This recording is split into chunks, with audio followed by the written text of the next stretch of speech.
while I was staying at the cottage, I had lots of time to sit and stare, to think and to not think, and to just listen to the feelings and ideas that arise in the absence of distraction, in the quietude.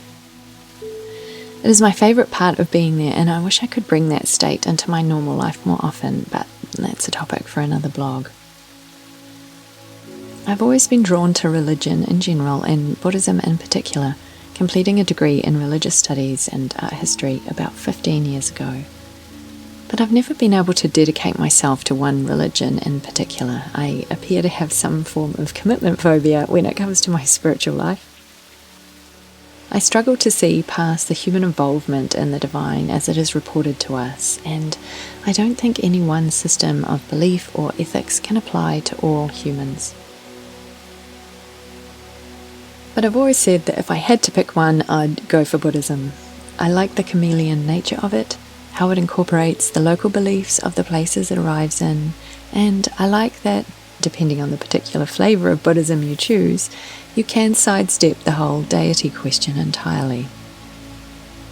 I appreciate that the responsibility for our spiritual growth is essentially left in our own hands, and I like the focus on meditation and karma. But as someone who prefers solitude and spirituality, I find the focus on sangha, community, stressful, and I'm not able to get my head around some of the foundational beliefs either. So how incredibly lucky am I that I can stay at this retreat centre, knowing there are people there in case of difficulty, but for the most part experiencing days of perfect solitude. I know that's not for everyone, but for me it's heavenly. I can experience deep quiet, walk for hours on the forest trails, and come home to a warm shower and a comfortable bed. I spend my days in meditation and contemplation, finding myself staring at clouds or watching the trees. I cook everything from scratch and try to do things intentionally, staying present to the sights and sounds and smells and feelings of my daily tasks. It feels peaceful and authentic and has come to be an increasingly important part of each year. I think as someone who spent far too many years worried about what other people thought of me, how I look, how I live, and who has struggled with self-acceptance, the solitary nature of the retreat is a balm. I worry far less now and have found a wonderful level of self-love, but there's still something in being alone for days on end that makes me feel entirely myself. I'm careful to avoid the news, and I'm mindful of the books I read while I'm there.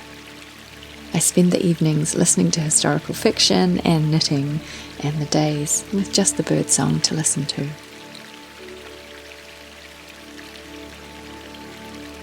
After a couple of days, I find myself slowing down, becoming super interested in ideas around spirituality and how to live simply and authentically.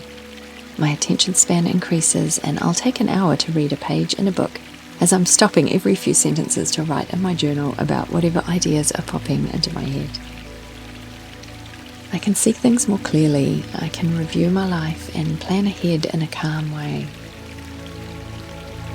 I've had a few huge breakthroughs and faced up to some uncomfortable truths. It's not always easy, but it's never dull. I'm writing this a few months since my last visit, and I feel like I'm glued to my devices again.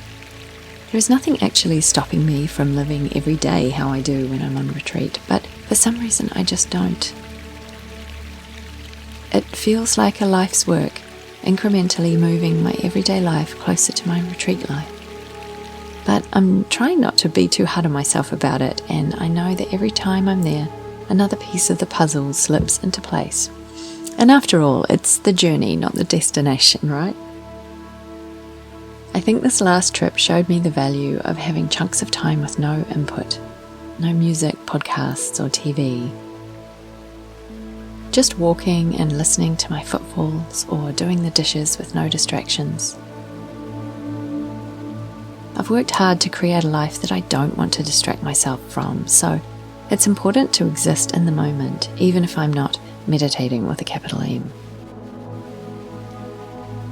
I'm a long way from feeling the expansive awareness that I feel on retreat in my everyday life, but I know that life is about experimenting and figuring out what works for us as individuals, so I'm happy to keep plugging away at it. I don't have to become a nun or meditate for 2 hours every day to have a spiritually fulfilling life, but I do need to be honest with myself about which of my actions bring me closer to quietude and which of those take me further away from it.